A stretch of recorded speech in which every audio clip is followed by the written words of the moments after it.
નમસ્કાર વિદ્યાર્થી મિત્રો, Shri Gyanjyot education charitable trust સંચાલિત શ્રી દક્ષિણામૂર્તિ વિદ્યા મંદિરમાં હું બોલને ચિત્તલ પર એકવાર આપનું હાર્દિક સ્વાગત કરું છું.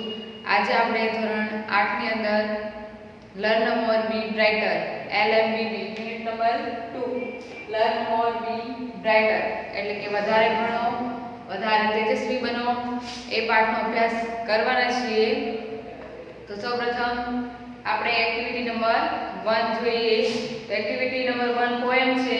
તો પોએમ જોતા પહેલા આપણે શું કરીશું, એનું ભાષાંતર કરતી પહેલા આપણે એના સ્પેલિંગ લખીશું. સરસ મજાની પોએમ છે. પહેલા લખીશું એક્ટિવિટી 1 ના સ્પેલિંગ. whenever એટલે કે જ્યારે પણ, whenever એટલે કે જ્યારે પણ, જ્યારે. other એટલે કે બીજા, અન્ય લોકો.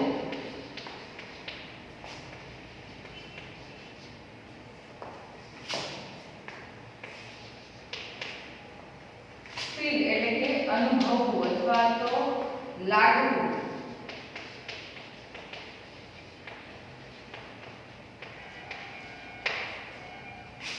bother એટલે કે ચિંતા.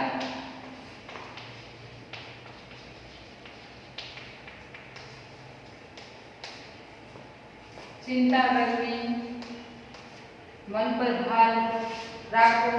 ઓવરટેક એટલે શું થાય? આગળ નીકળી જવું. ઓવરટેક આગળ નીકળી જવું. લોંગર એટલે કે વધારે લાંબા.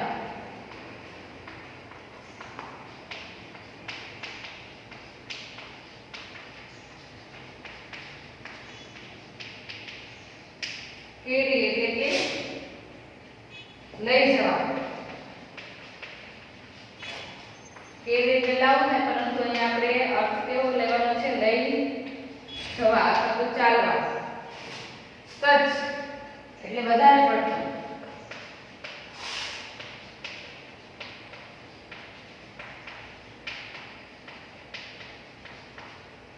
makes me cry. make me એટલે કે મને, cry એટલે કે રડવું. make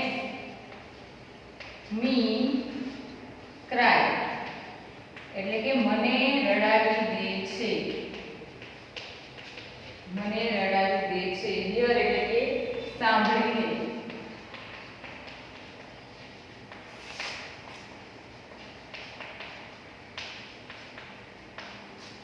hear સાંભળીને. અને wish એટલે કે ઈચ્છા. ઈચ્છવું, આશા રાખવી વગેરે. તો સૌપ્રથમ એક્ટિવિટી 1 ની અંદર આપણે એક કવિતા છે સરસ મજાની, એના સ્પેલિંગ જોઈએ. whenever એટલે કે જ્યારે જ્યારે પણ. others એટલે કે બીજાઓ. feel એટલે કે અનુભવ. bother એટલે કે ચિંતા કરવી, મન પર ભાર રાખવો.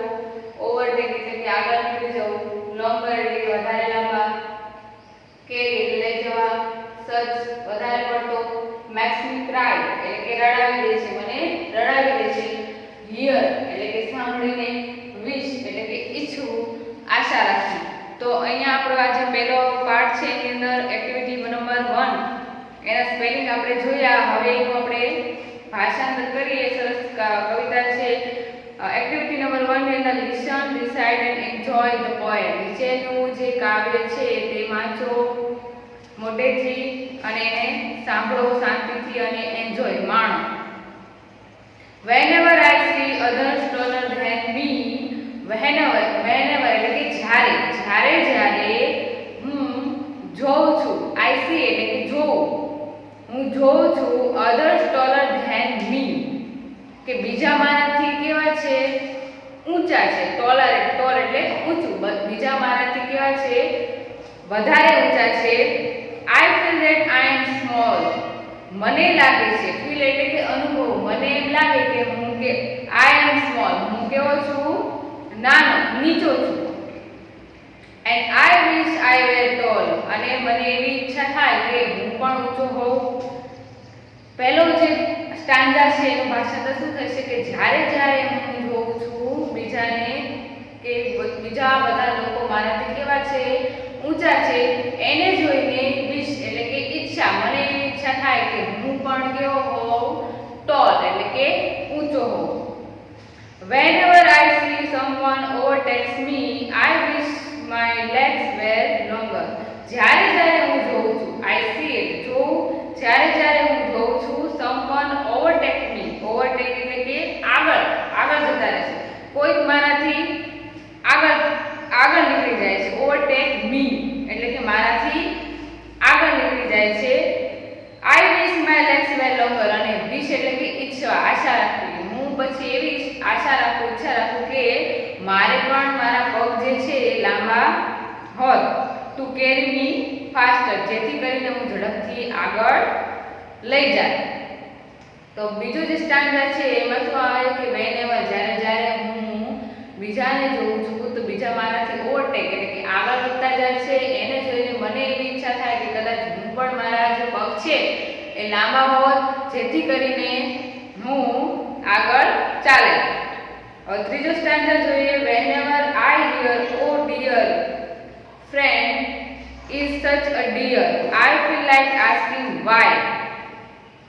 જ્યારે જ્યારે હિયર એટલે કે સાંભળવું, જ્યારે જ્યારે હું આ સાંભળું છું, હિયર એટલે કે સાંભળવું, જ્યારે જ્યારે હું સાંભળું છું ઓ યોર ફ્રેન્ડ ઇઝ સચ અ ડિયર, વાહ તારો મિત્ર કેટલો બધો વહાલો, પ્રેમાળ છે.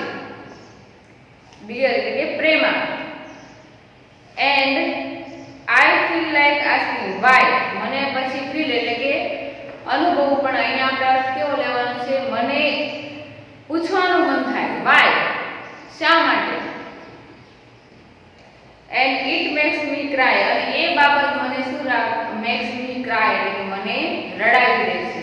હવે ત્રીજો સ્ટાન્જા એનું ભાષાંતર શું થશે, જ્યારે જ્યારે હું શબ્દો સાંભળું છું કે તારો મિત્ર કેટલો પ્રેમાળ છે, વહાલો છે, કેટલો બધો વહાલો છે, આ સાંભળીને મને પ્રશ્ન થાય મનમાં કે શા માટે. તો એ જ છે બાબત છે મેક્સ મી ક્રાય એટલે કે મને શું કરી દે છે, રડાવી દે છે. Then comes my mother who says don't bother. પછી મારી મમ્મી આવે છે, comes એટલે કે આવું. who says don't bother, bother એટલે કે ચિંતા કરી, અને પછી મારા મમ્મી મને શું કહે છે, bother એટલે કે don't bother એટલે ચિંતા ના કર. I love you my dear, હું તને ચાહું છું મારા વહાલા. The word I am happy to hear, એ શબ્દો સાંભળીને હું કેવો થઈ જઉં છું, ખુશખુશાલ થઈ જઉં છું. ચોથો સ્ટાન્જા શું થશે કે જ્યારે આ સાંભળીને મારા મમ્મી મારા પાસે આવે છે અને મને કહે છે કે ડોન્ટ બોધર, તું ચિંતા કરીશ નહીં, મારા વહાલા હું તને ખૂબ જ ચાહું છું, પ્રેમ કરું છું. અને આ શબ્દો મને સાંભળીને હું કેવો થઈ જઉં છું, ખુશખુશાલ, હેપી થઈ જઉં છું, આનંદિત થઈ જઉં છું. તો આ જે સ્ટાન્જા છે એ અહીંયા કવિતા સરસ મજાની છે, ઘણું બધું કહી જાય છે કવિતા, સરસ મજાની કવિતા છે, એનું ભાષાંતર કર્યું. આઈ હોપ તમને સમજણ પડી હશે. હવે આપણે એક્ટિવિટી નંબર 2 એનો અભ્યાસ કરવાના છીએ. તો એક્ટિવિટી નંબર 2 શું છે જોઈએ આપણે કે see the pictures and study the information, ચિત્ર જુઓ અને માહિતીનો અભ્યાસ કરો. તો અહીંયા બુર્જ ખલીફા વિશે આપેલું છે, પણ એ પહેલા એનું આપણે સ્પેલિંગ લખી લઈએ એક્ટિવિટી નંબર 2 ના.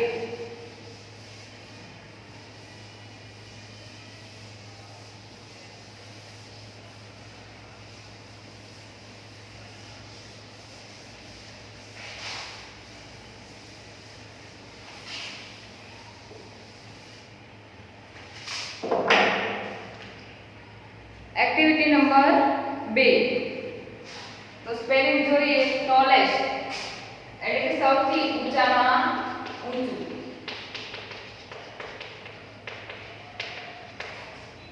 ટોલેસ્ટ એટલે સૌથી ઊંચું. સ્કાય સ્ક્રેપર, સ્કાય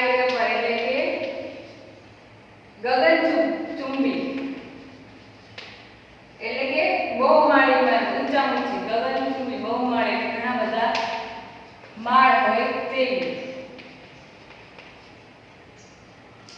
મેન મેડ એટલે કે માનવ સર્જિત. મેન મેડ માનવ સર્જિત. વોટર સપ્લાય લાઇન એટલે કે પાણી પુરવઠો પહોંચાડનાર line. Water supply line.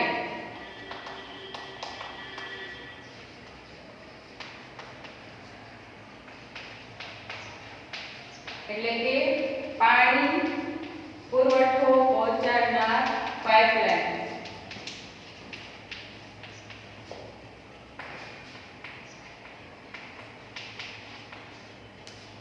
Longest એટલે કે લાંબામાં લાંબી.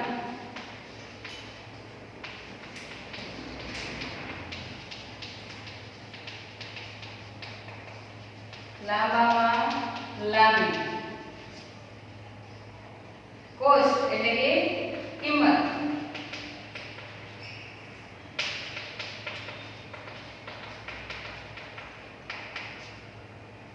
કન્સ્ટ્રક્શન એટલે કે બાંધકામ.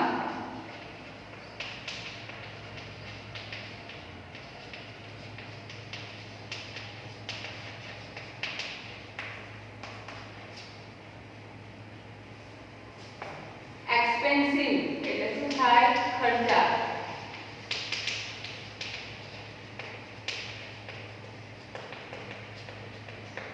ખર્ચાળ વધુ કિંમતવાળી.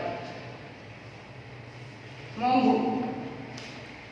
હવે આપણે જોઈશું એક્ટિવિટી નંબર 2 ની અંદર શું આપ્યું. સૌપ્રથમ કે સી ધ પિક્ચર, નીચેનું ચિત્ર જુઓ એન્ડ સ્ટડી ધ ઇન્ફોર્મેશન. માહિતીનો અભ્યાસ કરો. તો Burj Khalifa is the tallest building in the world. દુનિયામાં સૌથી લાંબી ટોલેસ્ટ એટલે કે સૌથી ઊંચી ઇમારત કઈ છે? Burj Khalifa. It is skyscraper in Dubai. તે એક બહુમાળી ઇમારત. સ્કાયસ્કેપર એટલે કે ઊંચી ઇમારત, બહુમાળી ઇમારત, ઝાઝા બધા માળ હોય તેવી ઇમારત, ગગનચુંબી ઇમારત છે. It has 163 ફ્લોર્સ. ફ્લોર્સ એટલે 163 જેટલા ફ્લોર્સ છે. Its height is 827.8 metres. એની જે ઊંચાઈ છે 827.8 મીટર છે. It is the tallest man made structure in the world. દુનિયામાં સૌથી ઊંચામાં ઊંચી જે માનવ સર્જિત બિલ્ડિંગ છે આ. ઇટ્સ બેઝ ઇન 333 સ્ક્વેર એટલે કે બેઝ એટલે શું થાય? પાયો. એનો પાયો કેટલો છે? 333 square foot. It has the longest water supply line. Longest એટલે કે લાંબામાં લાંબી વોટર સપ્લાય લાઇન એટલે કે પાણી પુરવઠામાં જે લાઇન પહોંચાડવામાં આવે એને શું કહેવાય? Water supply line. પાણી પુરવઠાની લાઇન છે. It has the longest leaves.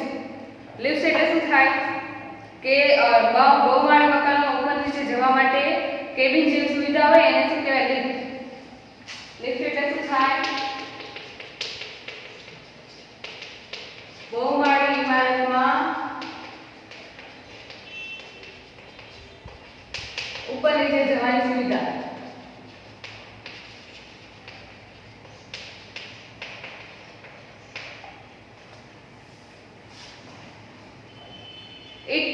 Its cost of construction was American dollar 1.5 billion.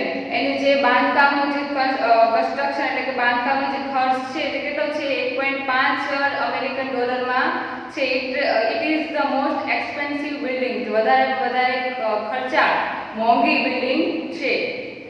હવે નીચે આપણને આપેલું છે આ જે આપણે ભાષાંતર કર્યું એના આધારે ખરા ખોટા આપેલા છે. સે whether the following sentence are true or false on the basis of the above text. આ જે પાઠનો ફકરો જે વાંચ્યો એ પહેલા એના આધારે નીચેના વાક્યો સાચા છે કે ખોટા તે નક્કી કરો અને દરેક વાક્યની સામે સાચું હોય તો ટી અને ખોટું હોય તો ફોલ્સ કરો. તો જોઈએ આપણે. સૌપ્રથમ પહેલું વાક્ય છે the tallest building in the world is Burj Khalifa. સૌથી ઊંચામાં ઊંચી બિલ્ડિંગ કઈ છે? બુર્જ ખલીફા. તો પહેલું જે સેન્ટેન્સ છે એમાં શું આવશે?